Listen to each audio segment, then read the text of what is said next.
Les informations, bonsoir. On note une augmentation dans les cas d'agression à caractère sexiste à travers le monde, notamment durant cette période de crise provoquée par le COVID-19. Cette constatation a été faite au cours d'une formation de 3 jours qui s'est tenue à l'hôtel Eden Bleu. Cette formation, organisée par le département de la famille au ministère de la Jeunesse, des Sports et de la Famille et l'ambassade américaine, a été lancée par la ministre chargée de la Famille, Marie-Céline Diallo. Dans son discours d'ouverture, Mme Diallo a fait ressortir que selon une étude faite en 2016, les Seychelles ont connu une augmentation sans précédent de cas de violence à caractère sexiste. La ministre a déclaré que les résultats de cette étude confirment l'existence des violences sexistes, particulièrement au sein de la société séchelloise. Aujourd'hui, les Seychelles se sont jointes au reste du monde pour commémorer la Journée mondiale du tourisme. Dans son message à cette occasion, le ministre chargé du tourisme, Sylvestre Radegonde, a dit que c'est un jour qui met en lumière l'importance de l'industrie des voyages et du tourisme. Il a ajouté qu'en accord avec le thème de l'année Façonner le futur, le gouvernement a félicité les travailleurs de l'industrie et salué leur contribution au développement économique. Il a également lancé un appel à l'unité pendant que le pays cherche à se relever de la pandémie COVID-19 tout en élevant le standard des services et de produits que le pays offre. En cette journée mondiale du tourisme, j'appelle donc à l'unité. L'unité au sein du secteur du tourisme. Car au-delà des statistiques, nous savons que derrière chaque chiffre concernant cette industrie, il y a un opérateur. Il y a des femmes et des hommes.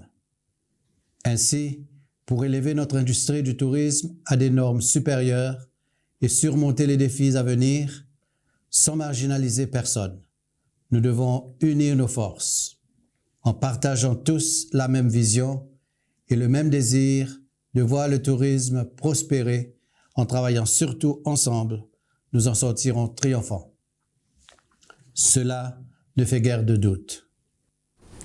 Deux représentants du projet d'adaptation écosystémique ont lancé une campagne de sensibilisation à la prévention des feux de forêt à Pralin. Le lancement a eu lieu pendant la présentation des panneaux de signalisation installés au bord de la route dans la réserve de la vallée de Mai pour sensibiliser les gens à ne pas fumer ou à ne pas allumer du feu dans la réserve. Le dévoilement des panneaux de signalisation a été effectué par le ministre Flavien Joubert, le ministre Errol Fonseca et le responsable de la réserve Jean-Marc Baptiste.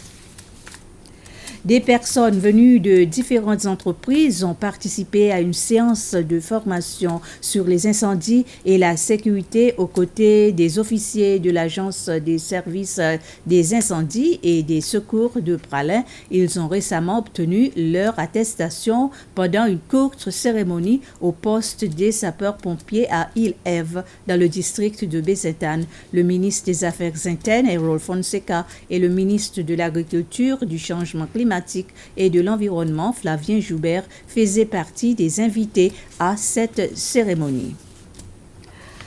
Des hausses notables de prix des aliments et d'autres produits importés pourraient survenir prochainement en raison de la flambée des frais de transport maritime des marchandises. Le prix moyen de conteneurs de 40 pieds de frais a presque doublé depuis ce mois avril. Les compagnies de frais déplorent en partie le manque de conteneurs dû à la demande européenne soudaine des marchandises chinoises suite à l'allègement des restrictions anti-Covid.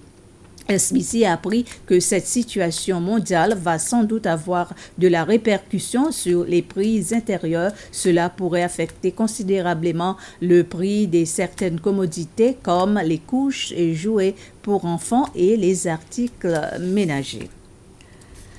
Un dialogue est engagé pour emmener l'Institut de formation des enseignants à accompagner le ministère de l'Éducation dans la transformation du système éducatif séchellois.